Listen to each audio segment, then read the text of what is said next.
Nifty ఇన్స్టిట్యూట్‌లోని fashion designing క్లాస్‌లోకి వచ్చిన faculty నిన్నటి క్లాస్‌లో హై నెక్ బ్లౌజ్ డిజైనింగ్ చేశారు కదా!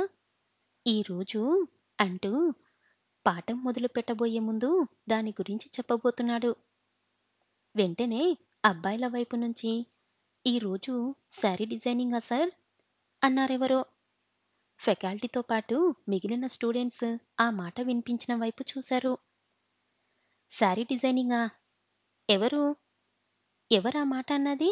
అంటూ ఒక్కొక్క మగ స్టూడెంట్‌ని పట్టి పట్టి చూస్తూ అడిగాడు ఫ్యాకల్టీ. మామూలుగా అందరితో పాటు తల తిప్పి చూసిన పూజితకి మగవాళ్ళ వరుసలో వెనక బెంచ్‌లో కూర్చున్న మనోజ్ కనిపించాడు. అంతే, షాకై తలంతా వెనక్కు తిప్పి కళ్ళు పెద్దవి చేసి చూసింది. మనోజ్ తన కోసమే ఈ క్లాస్‌కి వచ్చాడని అర్థమైందామెకి. ఆ డైలాగన్న గొంతు కూడా అతనిదేనని పోల్చుకుంది పూజిత. వచ్చినవాడు సైలెంట్‌గా ఉండగా తెలియని దాంట్లో తల దూర్చడమెందుకు? ఈ తిక్క డైలాగెందుకు? అనుకుంటూ ఎర్రగా చూసింది అతని వంక. ఫ్యాకల్టీ మనోజ్‌ని చూసి నొసలు చిట్లించి, ఎవరది? నువ్వు, నువ్వు నా క్లాసు స్టూడెంట్‌వా? నిన్ను యెస్టర్‌డే క్లాస్‌లో చూడలేదే? నిన్నే స్టాండప్ అని చూపుడు వేలితో లేవమన్నట్టు చూపించాడు. కోర్సు మొదలైపోయాక కొత్త స్టూడెంట్స్‌ని జాయిన్ చేసుకోమన్నా కూడా బతిమాలి పూజిత ఇక్కడ జాయిన్ అయిందన్న ఒకే ఒక కారణంతో డబుల్ ఫీజు కట్టి మరీ ఈ ఫ్యాషన్ డిజైనింగ్ క్లాస్‌లో చేరాడు మనోజ్. ఫ్యాకల్టీ గుచ్చి గుచ్చి చూస్తూ నుంచోమనేసరికి నిదానంగా పక్క స్టూడెంట్స్ వంక చూస్తూ లేచి నుంచొని న్యూ స్టూడెంట్‌ని సార్ అని అన్నాడు మనోజ్. న్యూ స్టూడెంట్‌వా? శారీ డిజైనింగ్ అంటే అంత ఇంట్రెస్టా బాబు? అని వెటకారంగా తల ఊపుతూ అడిగాడు ఫ్యాకల్టీ. ఏం జవాబు చెప్పాలో తెలియక ఫ్యాకల్టీ వంక చూసి నీళ్లు నములుతూ, అదే సార్. ఆ శారీ షేప్సు అవి చాలా ఉంటాయి కదా సార్ అని గాలిలో 2 చేతులతో అమ్మాయి ఆకారంలో వంపులు తిప్పుతూ అన్నాడు మనోజ్. మనోజ్ మాటలు వింటూ అతని సైగలు చూడగానే క్లాస్‌లో ఉన్న వాళ్ళందరూ కిసుక్కున నవ్వారు. సైలెన్స్ అని స్టూడెంట్స్ అందరినీ గట్టిగా కసిరి, ఏంటి ఫండమెంటల్స్ తీసుకోకుండానే నేనేం చెప్పబోతున్నానో గెస్ చేసి అడిగిస్తున్నావా? అని వ్యంగ్యంగా అడిగాడు ఫ్యాకల్టీ. క్లాసులోని వాళ్ళందరూ మళ్ళీ ఘల్లుమన్నారు. తల దించుకొని పక్క చూపులు చూస్తూ పూజిత కూడా నవ్వుతుందా అన్నట్టు ఆమె వంక చూశాడు మనోజ్. అతను చూడగానే గబుక్కున ముఖం పక్కకు తిప్పేసుకుంది. నోటికి చెయ్యి అడ్డు పెట్టుకొని నవ్వుకుందామె. ఆమె బుగ్గలు పక్కకి సాగడం చూసి పూజిత నవ్వుతున్నట్టుగా అర్థమైంది మనోజ్‌కి. అటు కాదు బాబు, ఇటు చూడు. ఫ్యాషన్ డిజైనింగ్ అంటే మనం క్లాత్ తయారు చెయ్యం. క్లాత్‌ని కత్తిరించి షేపులు తెస్తాం. శారీకి షేపులుండవు. ఒంటికి చుట్టిన తర్వాత షేప్ వస్తుంది. ముందు క్లాస్‌లో ఏం చెప్పానో తెలుసుకొని, ఎవరి నోట్స్ అయినా తీసుకొని, అవి స్టడీ చేసిన తర్వాత నా క్లాస్‌కి రా అని గద్దిస్తూ చెప్పాడు ఫ్యాకల్టీ. ఫ్యాకల్టీ మాటల్ని ఏమాత్రం తలకెక్కించుకోకుండా మళ్ళీ పూజిత వంక చూస్తూ కుర్చీలో కూర్చోబోయాడు మనోజ్. నేను చెప్పింది అర్థం కాలేదా? Please get out from my class అని గట్టిగా అరిచాడు ఫ్యాకల్టీ. ఆయన కేకలేస్తున్నందుకు కాక క్లాసులో నుంచి వెళ్ళిపోతే పూజితని చూడలేను అన్నందుకు దిగులుగా పూజిత వంక చూస్తూ క్లాస్ రూమ్‌లో నుంచి బయటకు నడిచాడు మనోజ్. ముందు వరుసలో కూర్చున్న పూజిత వెళ్ళిపోతున్న మనోజ్ వంక చూస్తూనే ఉంది. ఆమె కళ్ళ ముందు పెళ్ళికొడుకుగా ఉన్నప్పటి అతని రూపం మెదిలింది. దాని వెంటే ఆ రోజు రాత్రి తాను భయంతో అతన్ని గదుక్కొని అతన్నే హత్తుకుపోవడం, ఆ మరుక్షణమే మనోజ్ తనని గట్టిగా కౌగిలించుకొని గాఢంగా ముద్దాడడం అన్నీ వెంటనే గుర్తుకొచ్చాయి ఆమెకి. ఓ చిత్రమైన స్పందన ఆమె గుండె వేగాన్ని పెంచింది. మనోజ్ తన కోసమే ఈ క్లాస్‌లో జాయిన్ అవ్వడం ఆమెకి ఆశ్చర్యంతో పాటు ఓ మూల ఆనందాన్ని కలిగిస్తుంది. కళ్యాణ తిలకం పెట్టుకొని ఉన్న మనోజ్ అందమైన ముఖం. తనని చుట్టుకున్నప్పుడు అతన్నుంచి వచ్చిన గంధం, పసుపు, కస్తూరి, గమ్మత్తైన పరిమళం.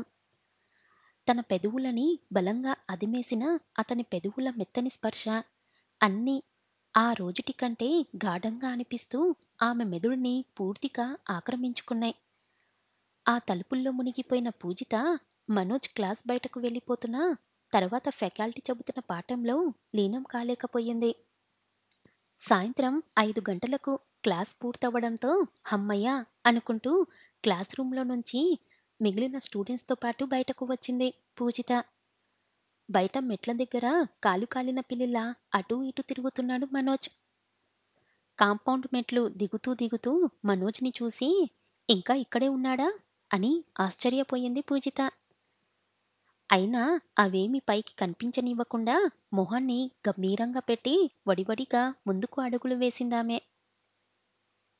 మనోజ్ కూడా అదే వేగంతో పూజితని ఫాలో అవుతూ హాయ్ పూజిత, ఎలా ఉన్నావ్ అని నవ్వుతూ ఏమెరగని వాడిలా పలకరించాడు.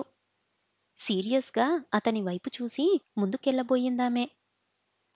పూజిత, ఆగు అని పిలిచాడు మనోజ్. ఆగి వెనక్కి తిరిగి ఏంటన్నట్టుగా చూసిందామె. ఆ రోజు హాస్పిటల్లో ఐ లవ్ యూ చెప్పాను కదా! దానికి రిప్లై ఇవ్వకుండా వెళ్ళిపోయావేంటి అని దబాయింపుగా అడిగాడు మనోజ్. అతను అడిగిన విధానానికి ఆశ్చర్యపోయి చూస్తూ బదులు కావాలా? బదులే కదా! మా నాన్న ఊరు నుంచి వస్తున్నారు. వచ్చాక చెప్తారు. వెయిట్ చెయ్ అని చెప్పి రాబోతున్న నవ్వుని ఆపుకుంటూ ముందుకు నడిచిందామె. ఆమె తోటి స్టూడెంట్స్ వింతగా వాళ్ళిద్దరినీ చూస్తూ వాళ్ళని దాటి వెళ్తున్నారు. వాళ్ళ చూపులకి కొంచెం సిగ్గుగా తల వంచుకొని వడివడిగా నడుస్తుంది పూజిత. మనోజ్ మాత్రం వాళ్ళ చూపుల్ని ఏమాత్రం లెక్క చెయ్యకుండా గబగబా పూజిత ముందుకెళ్ళి ఆమె నడకకి అడ్డుపడుతున్నట్టుగా ఎదురు నిల్చున్నాడు. ఆమె వంక చూసి టీవీ స్మైల్ ఒకటి ఇచ్చాడు. ఏదున్నా మనం ఫేస్ టు ఫేస్ మాట్లాడుకుందాం. మధ్యలో పెద్దవాళ్ళని ఎందుకు ఇన్వాల్వ్ చేయడం? పాపం వాళ్ళు ఫీల్ అవుతారు అని సాగదీస్తూ అన్నాడు మనోజ్. ఫేస్ టు ఫేస్ ఏం మాట్లాడుకుంటాం? ఫేస్ టు ఫేస్ మాట్లాడుకోవడానికి ఏముంది మన మధ్య? నీ ముఖం నాకు చూపించొద్దని హాస్పిటల్లోనే చెప్పాను. ఇప్పుడు నా క్లాస్‌కు వచ్చి నన్నిలా విసిగిస్తున్నావు. ఒక అమ్మాయిని పెళ్లి చేసుకోబోతూ ఇంకో అమ్మాయిని ముద్దు పెట్టుకున్నావు. మళ్ళీ సిగ్గు లేకుండా ఐ లవ్ యూ చెప్పావు. నీలాంటి వాడితో ఏ అమ్మాయి అయినా ఏం మాట్లాడుతుంది? అని సూటిగా అతని వంక చూస్తూ కోపంగా అడిగింది పూజిత. పూజిత ఆమెకు ఆమె ఆ రోజుటి విషయం లేవనెత్తేసరికి తన మనసుని విప్పి చెప్పడానికి ఇదే మంచి అవకాశం అనిపించింది మనోజ్‌కి. వెంటనే ఏ అమ్మాయో అవసరం లేదు. ఆ ముద్దు పెట్టించుకున్న అమ్మాయి మాట్లాడితే చాలు.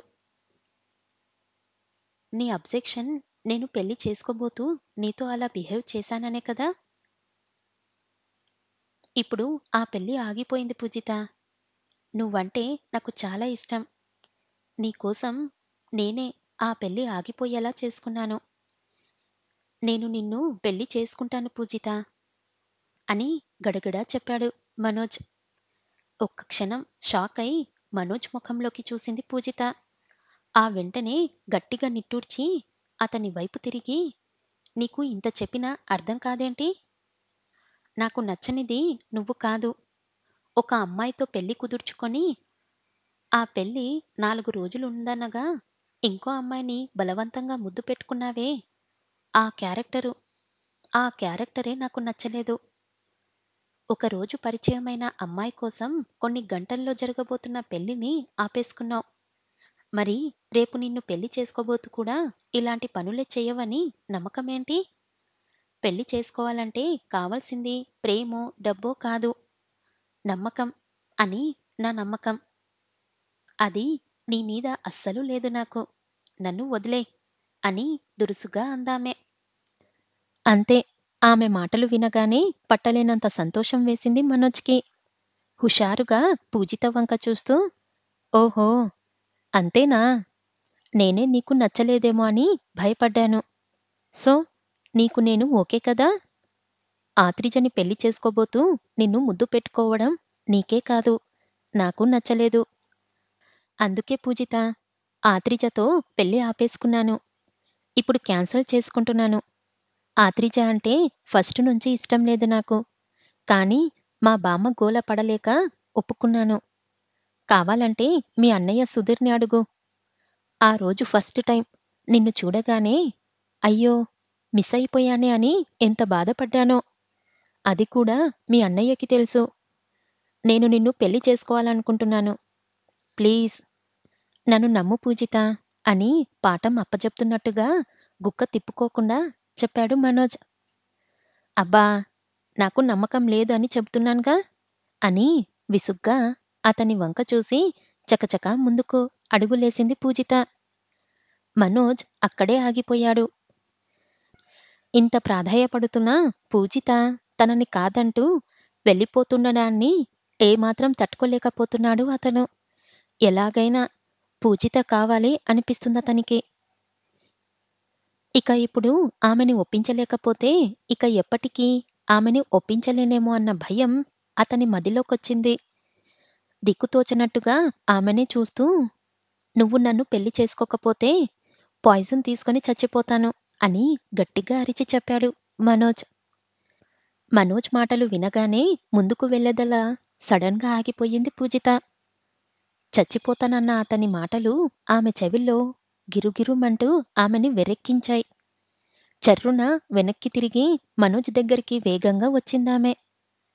ఎంత వేగంగా మనోజ్ దగ్గరికి వచ్చిందో అంతే వేగంగా అతని చెంపని ఛల్లుమనిపించింది. ఆవేశం నిండిన కోపంతో ఎడమ చేతిలోని పుస్తకాన్ని కింద పడేసి 2 చేతులతో అతని కాలర్ పట్టుకుంది పూజిత. ఏంటన్నావ్? చస్తావా? చస్తానని బెదిరిస్తే నిన్ను పెళ్లి చేసుకుంటాననుకుంటున్నావా? ఇదేనా నీకు నా మీద ఉన్న ప్రేమ? ప్రేమంటే బెదిరించడమా? నన్ను బెదిరిస్తున్నావా? అంటూ మనోజ్ చొక్కా కాలర్ పట్టుకొని పూనకం వచ్చిందానిలా ఊపేసిందామె. అటూ ఇటూ వెళ్తున్న వాళ్ళు పూజిత చర్యని చూసి షాక్‌తో ఎక్కడ ఉన్నవాళ్ళు అక్కడే నిలబడిపోయారు. పూజిత నేను చెప్పేది విను. జస్ట్ నిన్ను అని మాటల్ని కూడదీసుకొని ఆమె చేతుల్ని విడిపించుకోబోయాడు మనోజ్. జస్ట్ నన్నా? ఏంటి నన్ను? నన్ను బెదిరిద్దామనేగా ఆ మాట అన్నావ్? చస్తానంటూ నన్ను బెదిరిస్తావా?